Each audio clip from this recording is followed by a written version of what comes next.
Okay, today I'm going to show you how to change the shocks on your third generation 2015 to 2022 Honda Fit. It can help to move your tray a little forward, and then you're going to grab this piece and it will pull right out. If you start at one end or the other, it can help.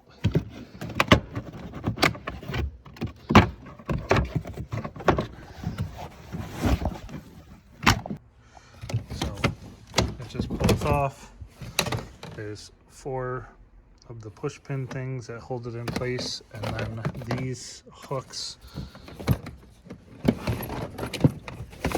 engage into the holes on this piece. So the next step is you grab, it can help to start at the bottom, but you kind of work your way up.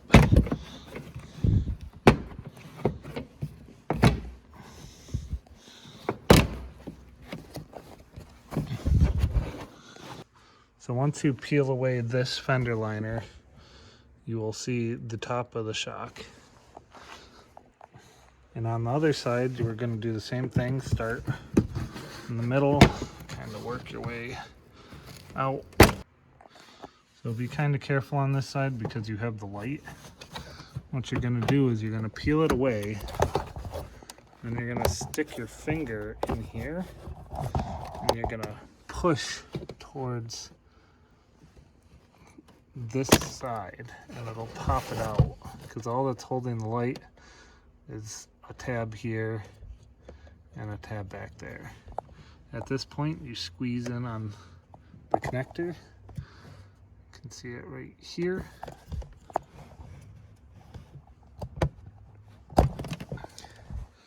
And then that is out of there. And then you can finish pulling this away, and there's the top of that shock. So what you're going to need for the top of the shock is a 5mm hex and a 14mm wrench. And you put the hex in the top of the shock, and then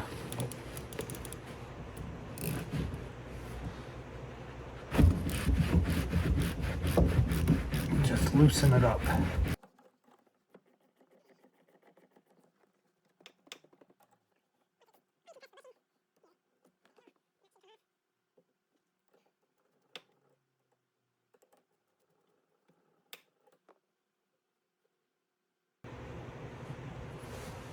You have the nut, and under the nut is going to be a split washer, one of these, and then you're going to have I'll call it a washer, and then you're going to have a whitish bushing, and then you'll have kind of, I think they're normally orange, but sticking through from the bottom, you'll have an orangish bushing. And as you can see, it doesn't look great. So when you buy your shocks, I recommend buying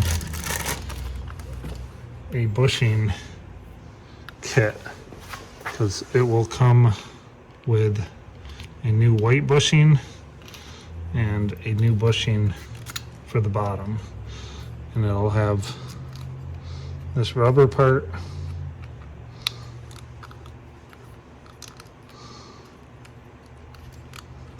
but I highly recommend you buy this bushing kit. You can get them on Amazon for about 20 bucks.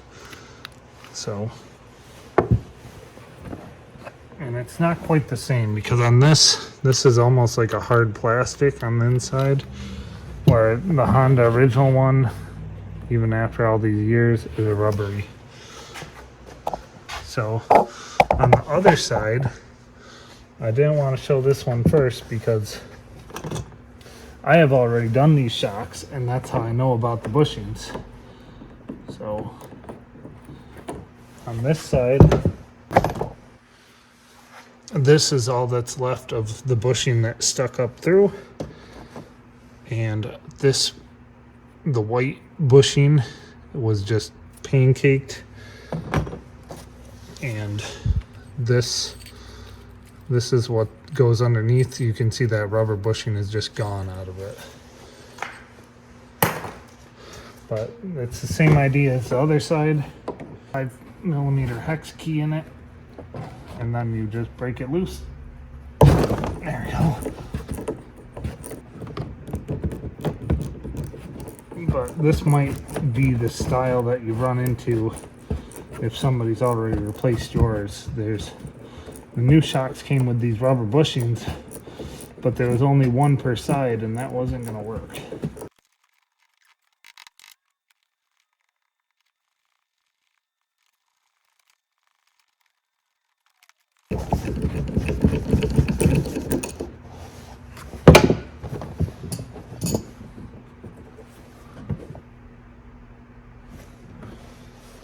Okay, so on this side you have a washer, and then this is this style bushing that it came with. And I think if it came with 2 of them for each shock, then it would be okay, but it doesn't. So now we're gonna go underneath. So underneath, we're just after this bolt right here. So we got our 14mm wrench down on the shock. An impact is nice, but you'll probably want a breaker bar.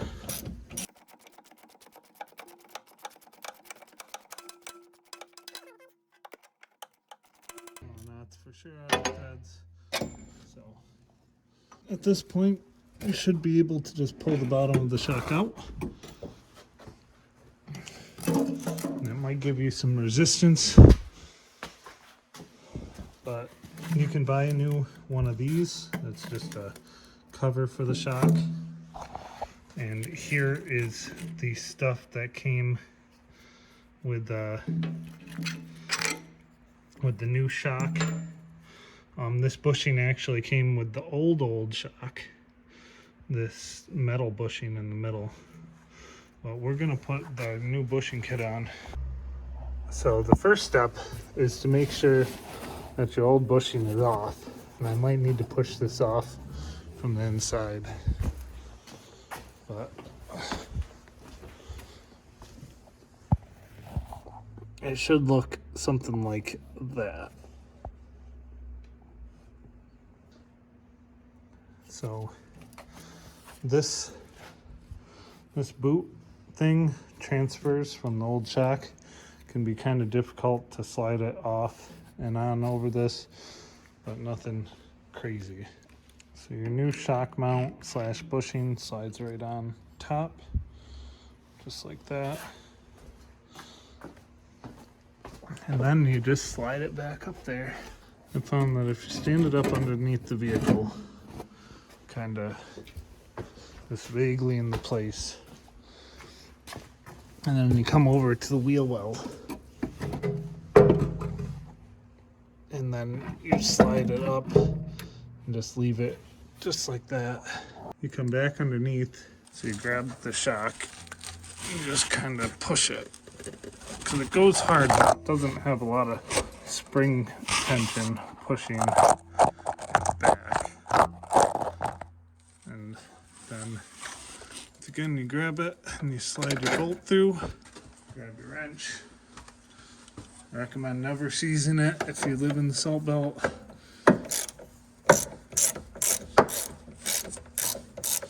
And it should self-thread. It has a really long tapered nose on it.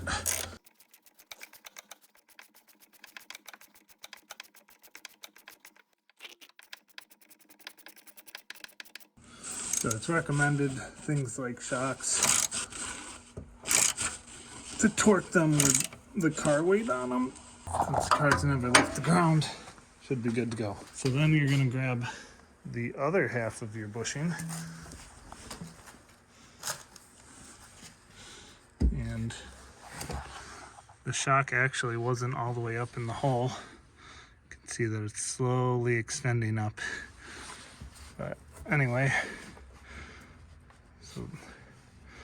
and you slide your white bushing on top.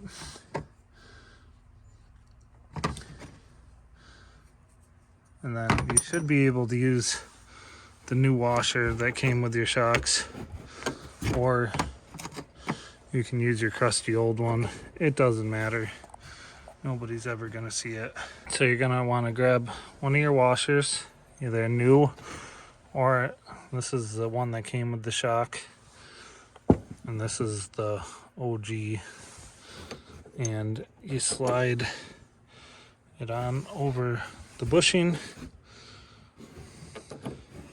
You put your split washer on top of that. And then you probably will want to grab one of your nuts that came with the new shock. So this is a nylon nut, so having the split washer is probably redundant. But we're gonna get that started on there.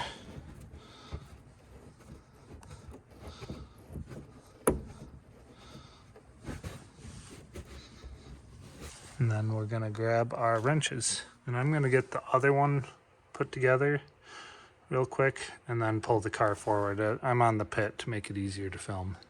So this is the passenger side.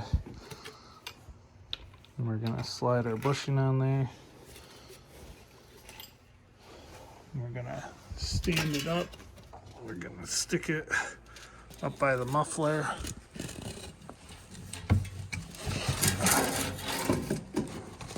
Just kind of work it forward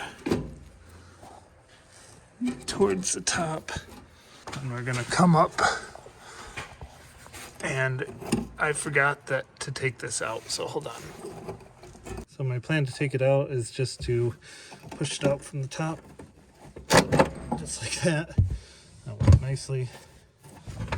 I have no idea where it went, but make sure that the rubber piece isn't left behind. Like on this, this one's got some flexibility to it. The one from the other side almost feels like plastic. You can hear it cracking. Anyway, so we got our shock kind of stood up behind the tire, and then just gotta get the top of it just started in the hole. And you might want to take off your tire if you're doing this at home. I'm sure it is possible laying down, but probably not a lot of fun. So we're gonna just keep pushing up.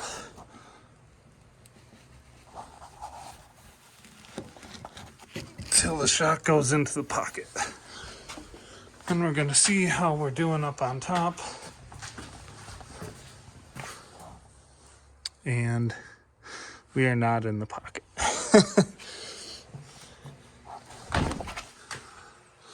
So we're gonna come in here. We're just gonna push down to compress the shock and put it into the hole. I just fed it into the hole. And then you come up here. And you get it so the bushing lines up, and it should push its way up. You got your white wash or white bushing that slips over the top. You got your crusty old washer, and then you got your new nylon nut. So we're back underneath. Gently push up on the shock and line up the hole. Get your wrench.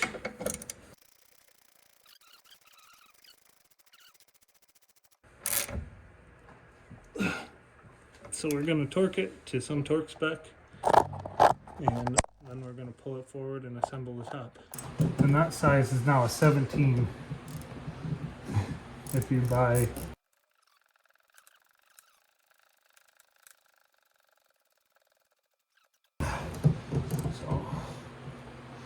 nice and snug. So we're gonna feed connector in And then we're going to plug the light in. And the connector goes towards the back.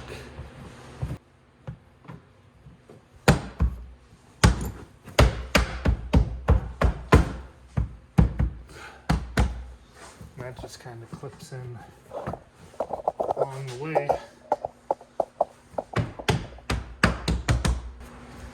Then probably want to bring the rubber seal on the outside of it.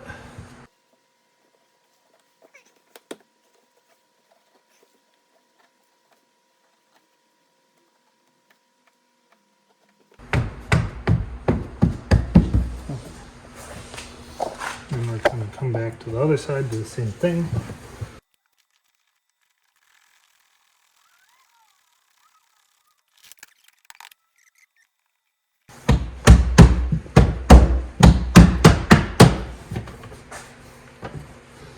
And then we're going to take the threshold piece and you're going to lift up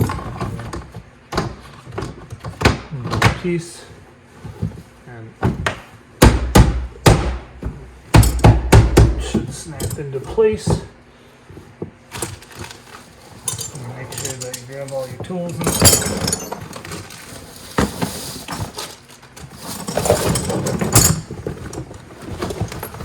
And you're done. That's how you install shocks on your 2016. And this is the original shock, and I probably had 260,000 miles, but it doesn't really spring back, and for like half an inch there's no resistance. In fact, when I took it off, it actually was worse.